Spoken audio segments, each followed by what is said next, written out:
We won't actually adopt it until July. We have to have the 60-day comment period. It doesn't end until July, so we just went and work study today. It went really well. But Sandy came, and Mike Van came, and a couple other builders came, so it was nice. I just don't see why anybody would have a huge problem with it. Well, you just don't ever know. The town is just gonna lose their behind with this new, two things. One is the new impact fee laws. That's gonna cost you guys a lot of money, and then the sales tax. I don't think the state realizes how much trouble that sales tax is gonna turn into. We bid a job for $3,000, and under the old sales tax rules, it'd be $135 sales tax, and the new sales tax rules, $35 in sales tax. That's one $3,000 job by some little podunk contractor in northern Arizona. How much money does that extrapolate out when you count all the tens of thousands of contractors in the state? It's a big We'll, deal. we'll just take it out of ASU. Yeah. So, Not till my son graduates, please. I felt they were extremely foolish, and the Contractors Association squalled about that so hard, they changed a bunch of the rules, and it would be worse than it is now. This is ridiculous. They're already broke, and they're cutting their own throat. Yeah. I hear ya. Why did we need a pet store in the middle of town? Because somebody wanted to Because it build was a one. vacant lot. This is America, You can buy whatever you can afford to buy and build whatever you can afford to build. a land of opportunity. It's a nice looking It's building prime. though, have to give them credit for that. Yeah, Well, but it will be, I guess, They yeah, just it'll built be. one, they just built one like a year or attractive, so ago, maybe 2 years ago, in Prescott. That same company did? Yeah, pretty sure, yeah. It's it's in the same location where Trader Joe's is. There's a pet store there. Nor did I ever notice that, I guess Me I'll have either. to check it out. Yeah. There's a pet store near Trader Joe's? Yeah. Where?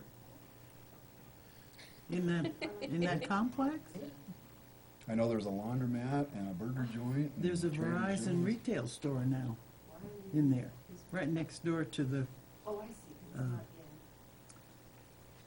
Hills, you know, the, Yeah, that's The health food store? yeah, the health food. Okay. Yeah. She kept looking at me, I'm like, I'm not sure I know what you. I have these moments. They have a pill out for this now. I'm gonna see if I can get it. If they do, I want 3, because it's getting bad. I was gonna say, maybe we should all start on prevention early, you know? Well, my niece is selling them, and my brother bought 3 months' supply. He started taking them yesterday. Memory, for memory? Yeah.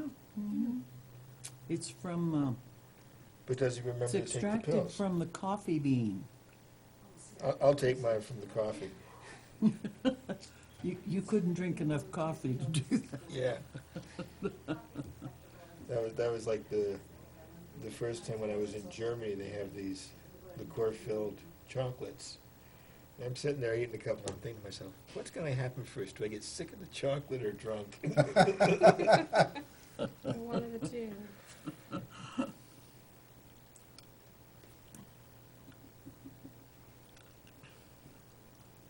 I heard somebody say when we came in about good, we have a quota. This is the Quorum? whole, Yeah. Quorum. whole panel. This is the whole Yeah. board, right? they haven't now. replaced anybody.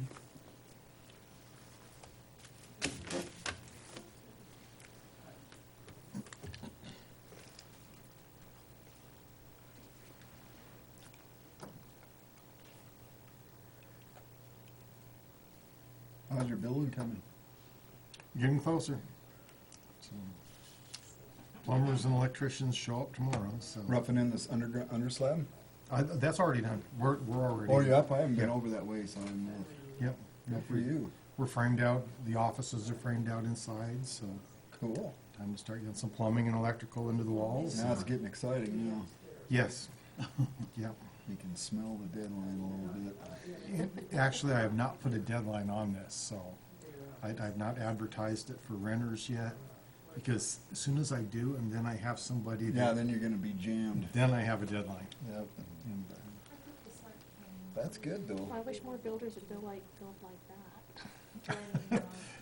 yeah, a little more relaxed, but unfortunately, you just look at the money that you have tied up and say, Yeah. I really should get a renter going on this. I know why they do it, I'm just saying, I wish more of them were a Yes. little more laid back and didn't need it 3 months ago. Mhm.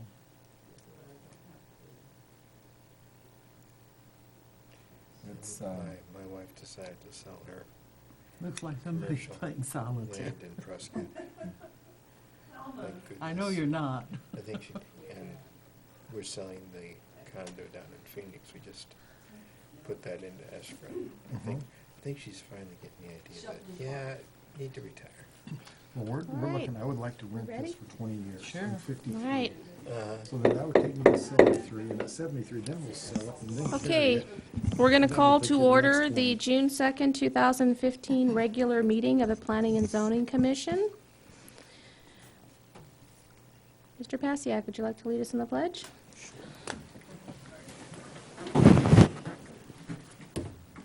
Pledge allegiance to the flag of the United States of America and to the republic for which it stands, one nation, under God, indivisible, with liberty and justice for all.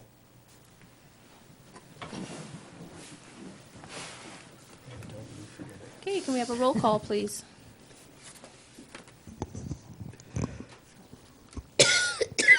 Commissioner, we'll turn it on. Commissioner Rowich, Here. Commissioner Merritt, Here. Commissioner Sloan, Here. Commissioner Mendoza, Here. and Commissioner Pasiak. here. Okay. Item 4 is minutes, consideration and possible action to approve the May 5th, 2015 meeting minutes. That Anyone was the have, last meeting we had. that's Yes. the last meeting. Anyone have I was comments? here for that. Yep. Okay. Yes, ma'am. I didn't find any problems with it. Had a bum running it, but other than that, it was all right. I think you did fine. If there's no comments, I- Chair will entertain a motion. I'll move the minutes of the May 5th meeting be approved. I'll second. We have a motion and a second. All those in favor? Aye. Aye. I'm sorry, I abstain. Any opposed? Okay. Staff report.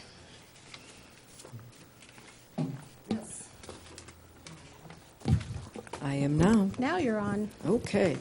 A couple of things this evening. Number one, Elise is no longer with us. She has gone to Phoenix to work for the city of Phoenix, doing some planning down there.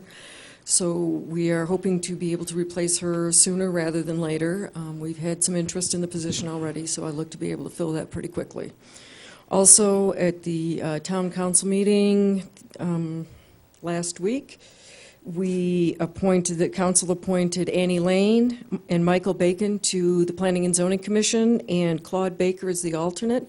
Annie's here this evening, and I expect the other two to be at the next meeting after they've been sworn in and made it through the fingerprinting process. Great. And that's it. Very good. So item number 6 is a public hearing. Item A, to conduct a public hearing regarding proposed text amendments to Chapter 1 Administration, Section 1.7, Site Plan Review Process, 1.8 Enforcement, and 1.9 Review and Approval Process. Consideration and possible action to forward the proposed amendments to Town Council with a recommendation for approval. The staff report. Yes, good evening, Commissioners. Before you, you have the amendments that we discussed at the last meeting for Chapter 1 Administration for the Site Plan Review, Enforcement, and Review and Approval Process.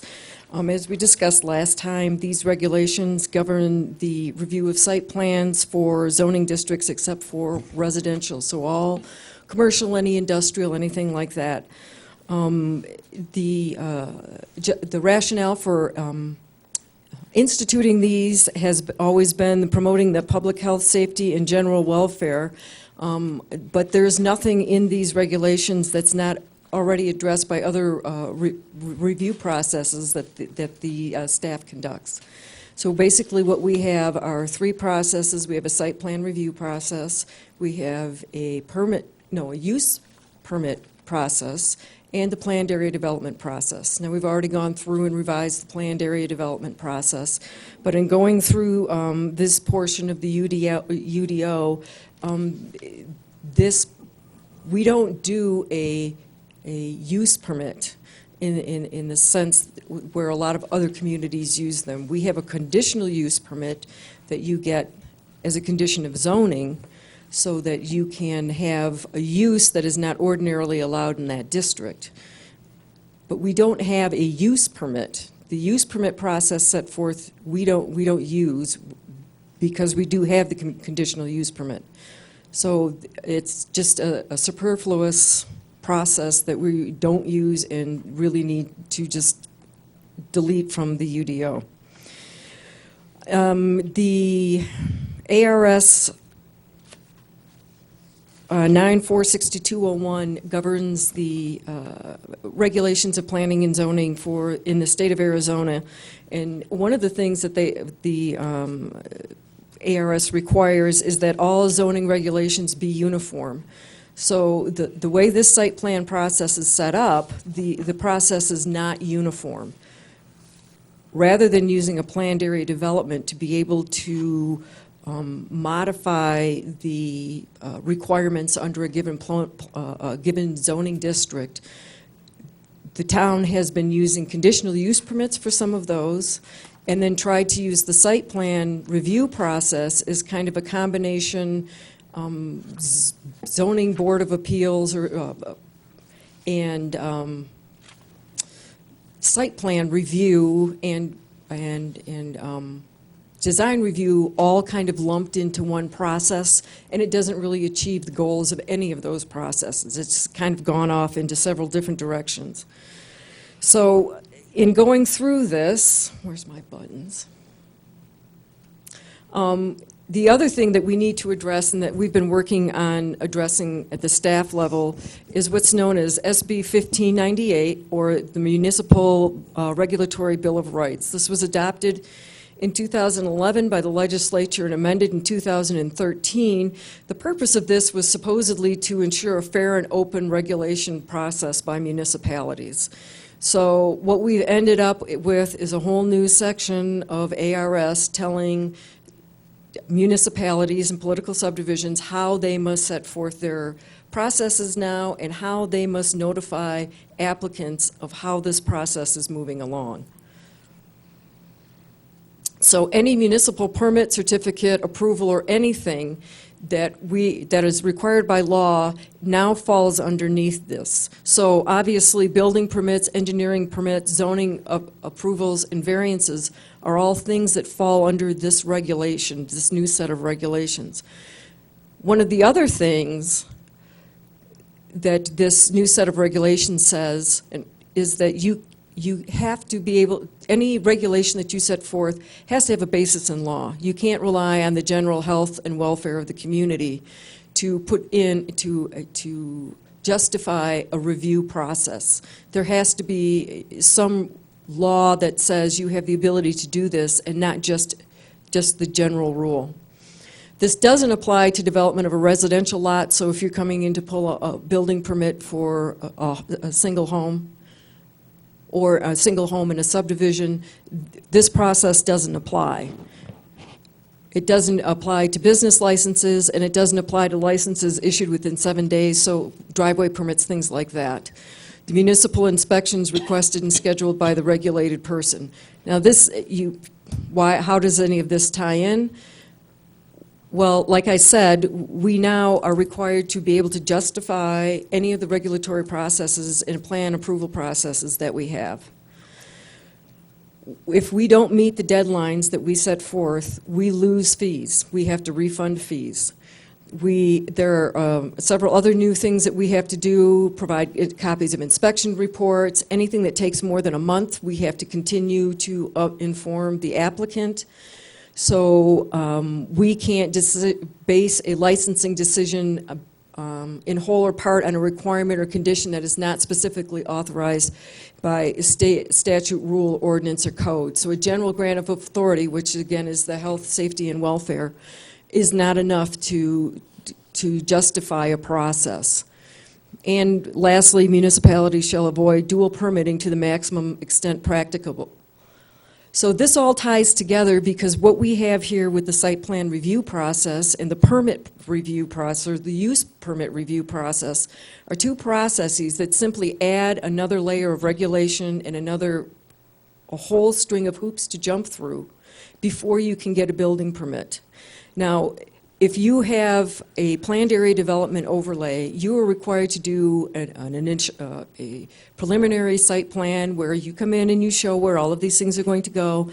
And that's the point at which staff works with the applicant to make sure all of the requirements are met, that all the parking's present, that any homes meet all the setbacks, you have enough park space for the number of people that are anticipated to be living in a given subdivision. This site plan and the site plan review process and the use permit process are imposed not on the planned area development, but rather on uses by right or permitted uses, which are the uses. If you have commercial property and you want to put up a commercial building, it meets the setbacks, it meets the lot coverage, and it's a permitted use by right. There's very little that the town can do in terms of site plan review to make you change anything. If you are supplying the plantings that are required in code, we can't say, well, you know, we'd really like, you need to put in twice as many. It'll make this building look much better. That's what these regulations in the site plan review and the use permit review are doing. And those are the kinds of things that we really can't do because, number one, they're not uniform, which directly contradicts the regulations in state law, that all the rules for a given zoning district are uniformly applied. And number two, this is a process that simply duplicates the site plan review process that staff already has in place. And this adds additional steps to it to require recommendation by Planning and Zoning Commission and final approval by Town Council, which in a use by right or permitted use situation is not warranted. I'd be happy to answer any questions. If you want to go back through everything again, we can do that.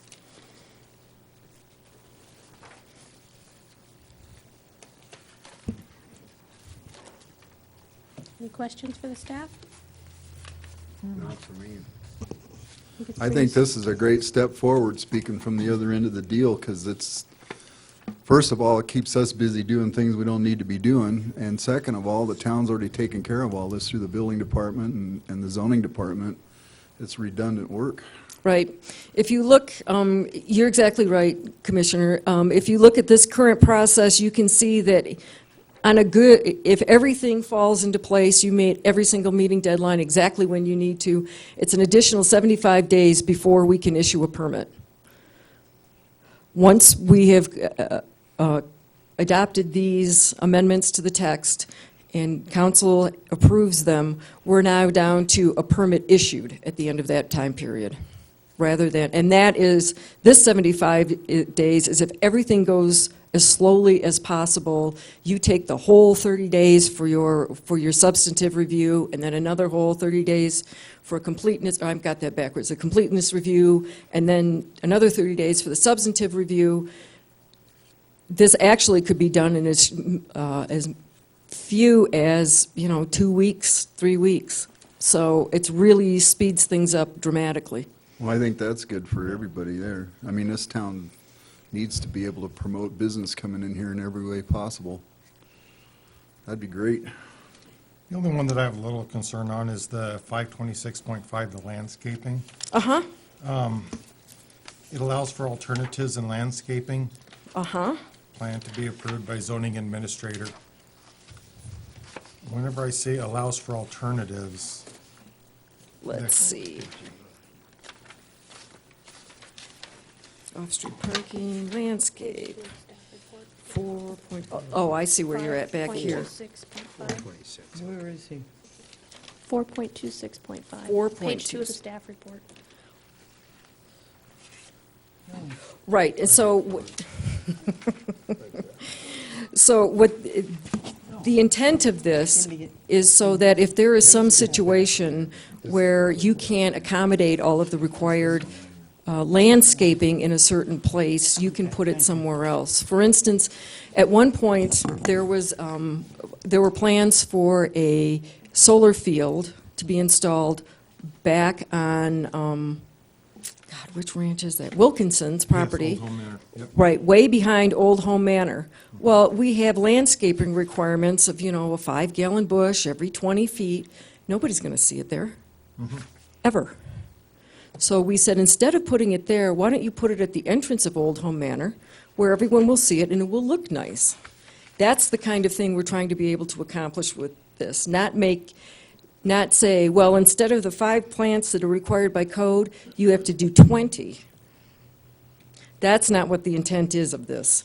It's to be able to say, well, geez, you know, you're 5 blocks off and you're surrounded on 3 sides, so there's no sense in landscaping the sides of your commercial lot that are facing other commercial buildings, just put it out in front. Or instead of putting everything in a little row, you can cluster some of it here and some of it here. That's what the intent of that. But that, when that was done in front of planning and zoning when they brought that up so that we recommended it as a group or accepted that plan as a committee and not staff or the zoning administrator. Oh, the landscaping for Old Home Manor? Well, for the solar, For the solar plant, that's something that that was presented to I, to as zoning planning and zoning. administrator, said, why don't you do this instead? And as part of the plan approval that you did, they came and said, look, we're going to put plants here and our solar panels back there. So that's a good example of how that works. But it was something that you were able to approve, but didn't that come to? Right, it that ultimately came us? to you as part of, I think they had a rezoning, And it was a great deal. right. But will it continue coming to us when something is, If when an it's- alternative is, or are you then allowed to just make that decision yourself? We make that decision ourselves. You will see it if it's a planned area development, because those all have to be, the preliminary plan has to be reviewed by P and Z, and then the final development plan will be again reviewed by P and Z, and then go to town council for final approval. But for instance, if you were to come in with your building and say, look, rather than put bush, you know, these little 5-gallon things, can I please put in 5 large trees? I can say, sure, that makes a lot more sense. The reason we looked at it is because the whole thing came to us, not because of the landscaping change. Right. And I think the town has exercised that right in the past anyways, because of several of our projects that we've done over the years. Some places, like she said, it just doesn't make sense to do what the thing requires because nobody's going to see it. It's better to locate it, and the zoning officer having freedom to do that cuts down on us looking at it or some other committee that looks at it. I think it's a good way to streamline things. I have yet to object to a recommendation you've made. So right now I have confidence, you know, in saying, okay, no, that's fine. Right, and again, that's why we try to do some of these things, is to speed up the process and so that we can get things underway. And But I'm afraid of the next person might not have that same judgment that you have. well, I'm not Not that planning we're on going planning on. anywhere until I retire. You know, It's a so I guess 15-minute if- commute, you can't beat it. If that were the case, if we start recognizing maybe some bad decisions, then. That's when you start saying to staff, you know, or if, for instance, if an applicant comes in and it says you have to have 12 5-gallon shrubs along this side of the building, and the zoning administrator says, no, I think you really need 24, we still have to rationalize why we are requiring the 24. Just like in a parcel file, if I say, rather than putting in 12 5-gallon shrubs, put in 5 20-gallon trees, we make a note in the file that we've allowed you to, that is what the zoning administrator has decided. so that there's a record of it. And once you get to that point where it's not being enforced or someone's overstepping your bounds, there's a process. You can go to the town manager and say, look, why me? Okay. So you have to, when you do make a recommendation, you have to justify that recommendation. It's just not something that you just decided to do. Exactly, because at some point, someone will come back with that in their hand and go, well, look, you let him put in 5 trees Right. instead of, 12 shrubs. Okay, great, you can do this. Well, I only want to put in 4 trees. Okay, well, 4 trees is not 5 trees. 5 trees is fine, 4 trees not so much. So that's the reason that we keep track of all of this. Okay.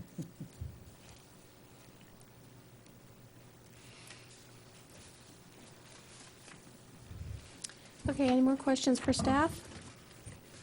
Okay, it's a public hearing, so we'll open the public hearing. Would anyone like to speak? As usual. Seeing none, we'll close the public hearing. Hey, there was one person. What happened to him? I don't know. Oh. Cecilia? I don't even know why she came. Or she's staff. She probably had to meet somebody or something and wanted to kill a few minutes. Well, I blinked and she disappeared. I know, she was there a minute ago. All right, if there's no discussion, I'll entertain a motion.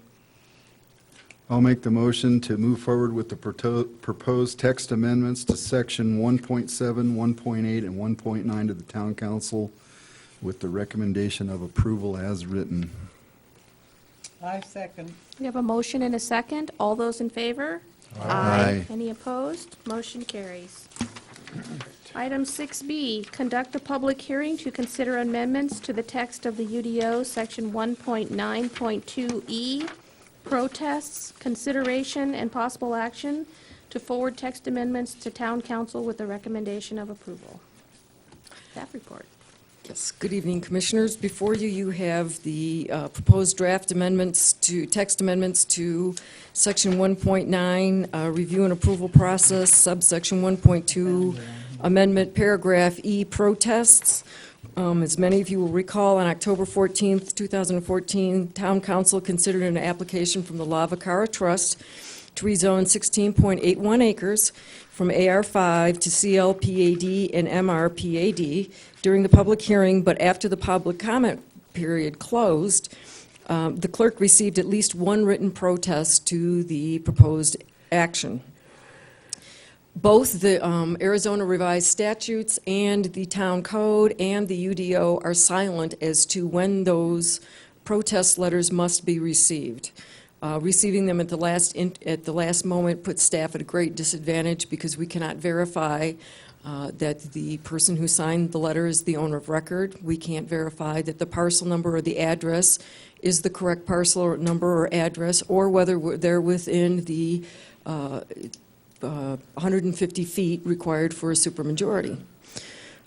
So we, in light of that, this amendment will initiate a 3-day in advance time requirement for turning in those letters of protest so that staff has adequate opportunity to review the letters, to make sure that they're accurate, to make sure that they have been signed by the owner of record, and to be able to provide copies of them to the applicant or the applicant's attorney so that they can review them as well. I'd be happy to answer any questions anybody has. I have no questions. Okay. Again, we'll open the public hearing. That's our process. Seeing no one, will close the public hearing. Any comments? No? Yep, we're ready to make a motion. I'll make a motion. I move to forward the proposed text amendment to UDO Section 1.9.2E to Town Council with recommendation of approval.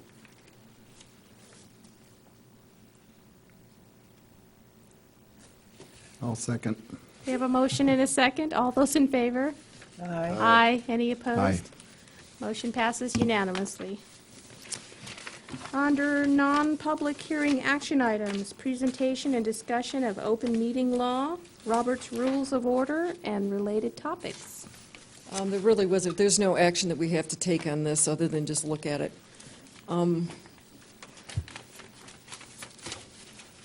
Is that going to open? Oh, I'll leave it alone. There we go.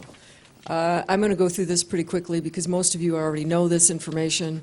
But just as a review, we do have some new members on P and Z, and I think it's a good, every once in a while, to go over some of this stuff and review it.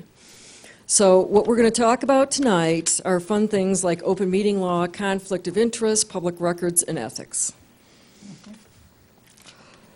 So when we look at how we manage meetings and how the information is regulated, we look first to the Arizona Revised Statutes, to the state law, then to the Unified Development Ordinance, then to the Rules of Order for the Planning and Zoning Commission, to Town Council Code of Ethics, and then finally Robert's Rules of Order. So all of those documents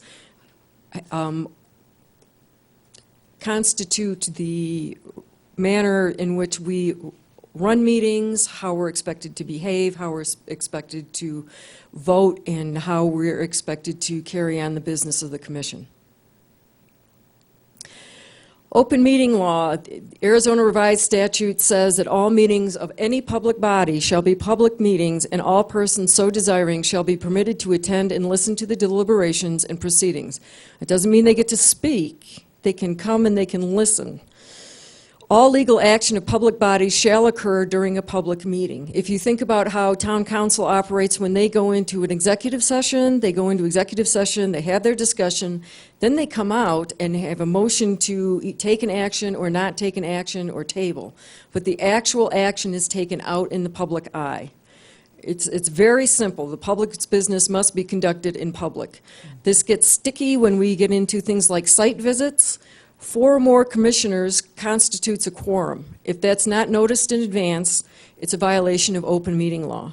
So if you're going to do a site visit, or if we have training or something like that, and there's going to be more than 4 of you, or 3 of you are going and somebody might wander in, we need to know in advance so that we can post that there is a possible quorum. It's called a notice of possible quorum.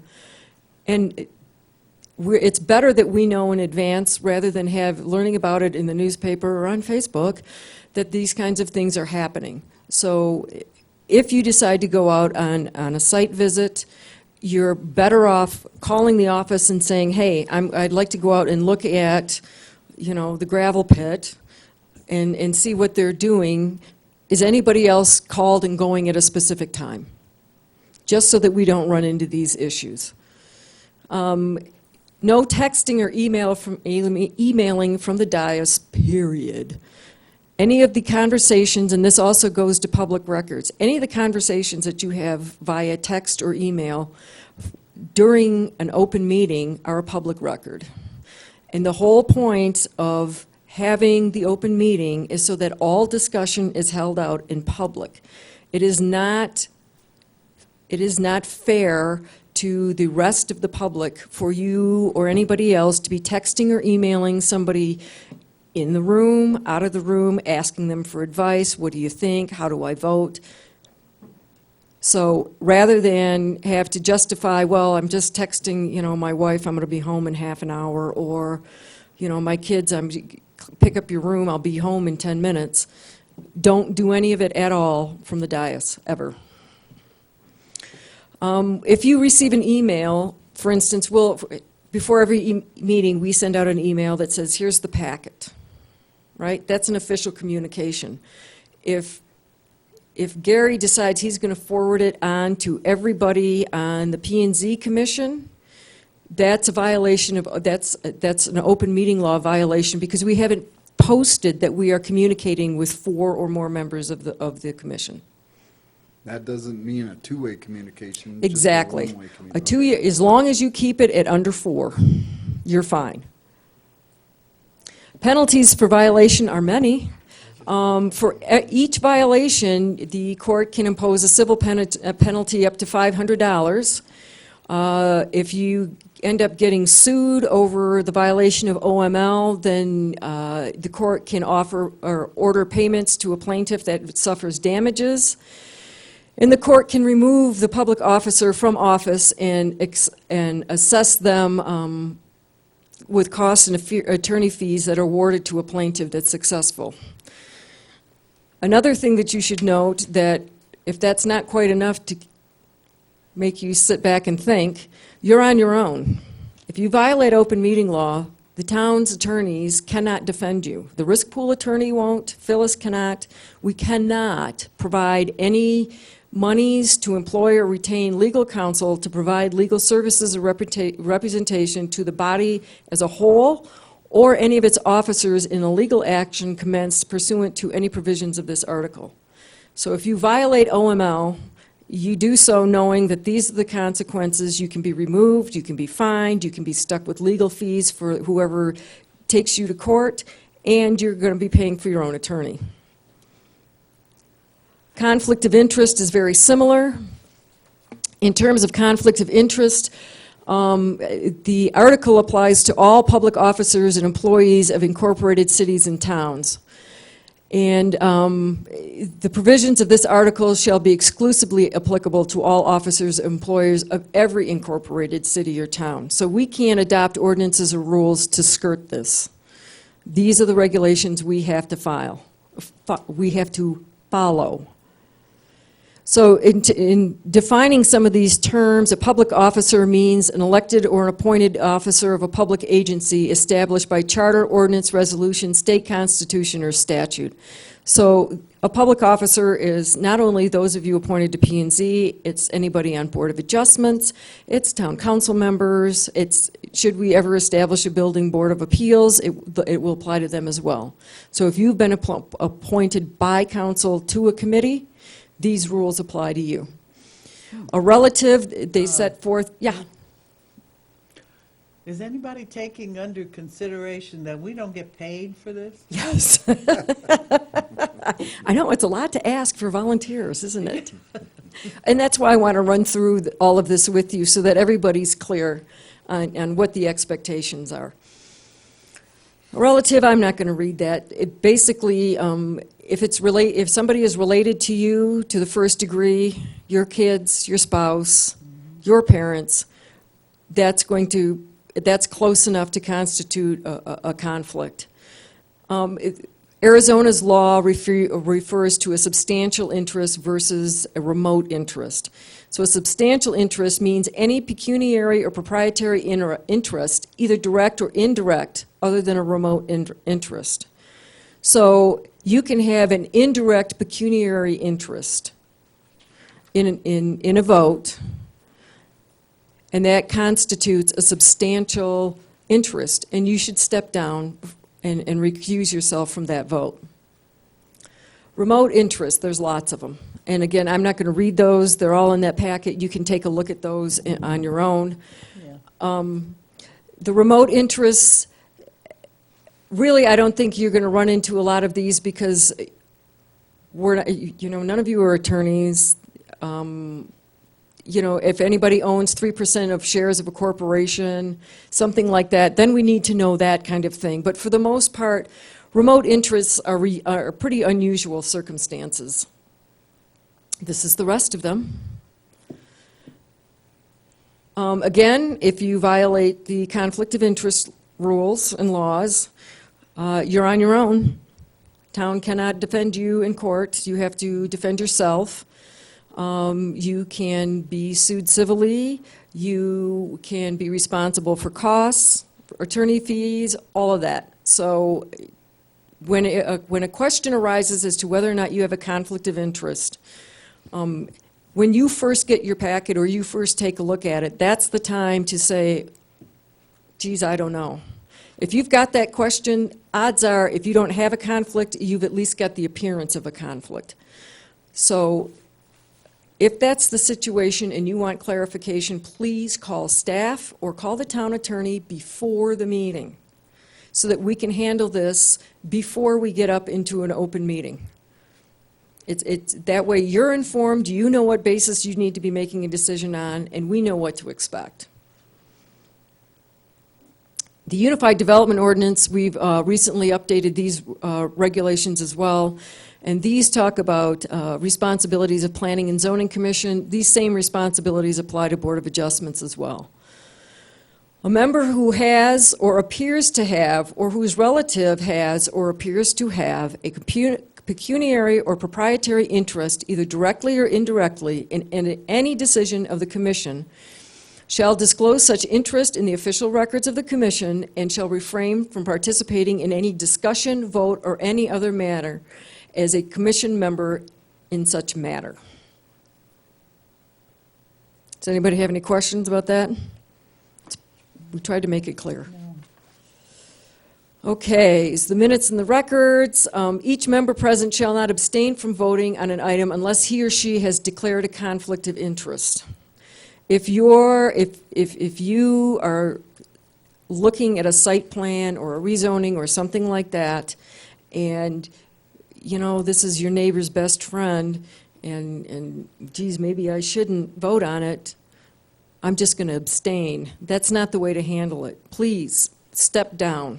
We're working very hard on to reestablish some trust in the community, between the town and the community. And to have issues with conflicts of interest really sets back the small gains that we've been making. Oops, whoops. 1.4.6, we just recently looked at this as well, ethics. Commissioners as appointed officers of the town are subject to and shall comply with the ethics provision set forth in Chapter 35 of the Chino Valley Town Code.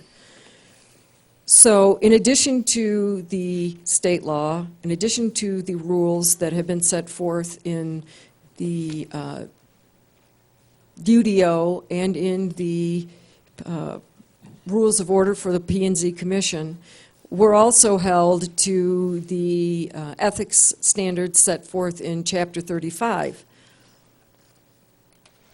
The P&Z Code of Ethics, commissioners, and I want to review this because, again, we go back to not just the letter of the law, but the spirit of the law. And that's really what we're talking about here, is no matter how you slice it, if you have something that feels like it could be a conflict, you need to contact us, we need to discuss it, and you need to step down if there's even a remote appearance of impropriety or conflict, so that what we do, it saves us all time and money in the long run. Because if there's anything that an attorney can pin their hopes on, they will find it. Conflict of interest is one of them. And then turn around, and then we get sued, and then we end up having to go through the whole getting sued process, which is no fun. And it costs us money, it costs us time, and odds are the court is going to say, well, go back and do it all over again. So now it's going to cost us even more money and even more time. So that's why it's important when we talk about these things like open meeting law and code of ethics and conflict of interest, that we take it seriously, because it has come back to haunt us twice already. So we want to make sure that it's not just the letter of the law. Don't waste time trying to out-lawyer the lawyers. This is serious business, and if you want to discuss fine, hair-splitting detail, call the attorney and go right ahead, but at the end of the conversation is, these are the rules that you need to be following. So in terms of the Code of Ethics, commission members occupy positions of public trust and shall strictly adhere to both the spirit and the letter of the laws of the state of Arizona pertaining to conflict of interest. In addition to matters of pecuniary interest, commission members shall refrain from making use of special knowledge or information before it is made available to the general public, and shall abide by the Code of Ethics, which we already just talked about. So that means if there is some site plan that we're looking at that you find out about in your packet before it comes to a public hearing or an open public meeting, do not go out and tell your best friend to go buy this real estate because, hey, Sam's Club is going in next door. That's what this is talking about. There are certain things that come before this commission that you will get in your packet before anybody else will know about it. And to use that information to your advantage or your best friend's advantage or your second cousin's advantage really is not ethical to do. Conduct in public office, Town Code Chapter 35. I didn't reprint the whole part, just this, because this is the crux of the whole matter. Again, all public officials shall comply with the Code of Ethics. The end. Pretty clear. Robert's Rules of Order, this is another thing, we talk about Robert's Rules of Order in conducting meetings. The Robert's Rules even addresses this issue. Abstaining from voting on a question of direct personal interest. No member should vote on a question in which he has a direct personal or pecuniary interest not common to other members of the organization. So it does it, in the Rules of Order for the P&Z, we have adopted Robert's Rules of Order to govern our meetings. So the additional standard here of an interest not common to other members of the organization is important. Because to be able to say that, well, you know, I live in a big neighborhood, or something to that effect. If a motion proposes, for instance, this is the example that Roberts uses, if a motion proposes that an organization enter into a contract with a commercial firm of which a member of the organization is an officer, and from which contract he would derive personal pecuniary profit, the member should abstain from voting on the motion.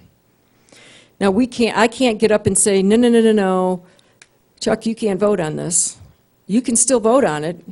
You can still breach Robert's Rules of Order. You can violate all of that stuff. I cannot force you to not do that.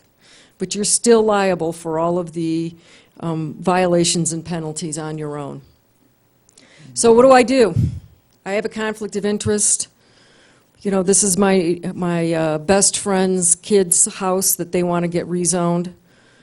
First thing you do is, after the chair reads the item and before staff begins a presentation, you just say, excuse me, Ms. Chairperson, I believe I have a conflict of interest. I need to recuse myself from further participation in this item. The clerk will give you a form that you need to fill out, time, date, topic, what it is that you are recusing yourself from, and then you leave the room. You have to go out and wait in the hallway. This has been one of my things. And just sitting in the audience can influence people on the panel. So if you have a conflict of interest, you need to leave the room so that, again, if the finding is against an applicant, they can't say, well, you know, Corey was sitting there giving him the stink eye the whole time, and I think he scared Gary into voting yes or no. So you need to leave the room to make sure that there is no doubt that you have not had any undue influence. This is pretty simple. When in doubt, sit it out. If you are still not sure, do everyone a favor and just sit it out. Because it's going to end up coming right back in the form of a lawsuit or a challenge to the Board of Adjustments or something like that. So if you have any doubts, just sit it out. And that's it. Any questions? You have a copy of the slides in your packet, and then I've also included a much longer version from the law firm, which you are free to read. If you have any questions, again, you can call me. Yep, that's from Phyllis's law firm. And you can certainly call the town attorney. Again, if you have a question about some business relationship, because some of you may have that relationship where you may think you have a conflict, definitely call. We would much prefer that we spend the money on the attorney in advance of a meeting to find out whether or not the interest that you have is a substantial interest or a remote interest, than to have it come back again in the form of a lawsuit where an attorney has decided that he's going to challenge a decision based on that. Makes sense. Yes, Corey? No, I'm just trying to, being in the construction field, I'm sure Chuck is Right. you know, just about every project that comes through, we are potential candidates to work on those projects. And what I would say is you should call Phyllis, call the town's attorney and say, look, this project is coming and I could potentially be working on it. If you know in advance that you have a contract to Then work there's on no it, doubt. then there's no doubt. And then she'll ask you, well, how much are you going to be hauling, or what are you going to be building? Are you the general contractor? Are you just a sub that's going in to wire the building? Those are the kind of things to try to determine exactly how substantial or remote that is. But by all means, if there is something coming up that you think that you could be working on or you could be hired for later, the correct move is to call me, we'll call Phyllis, and get a determination from her in advance of the meeting.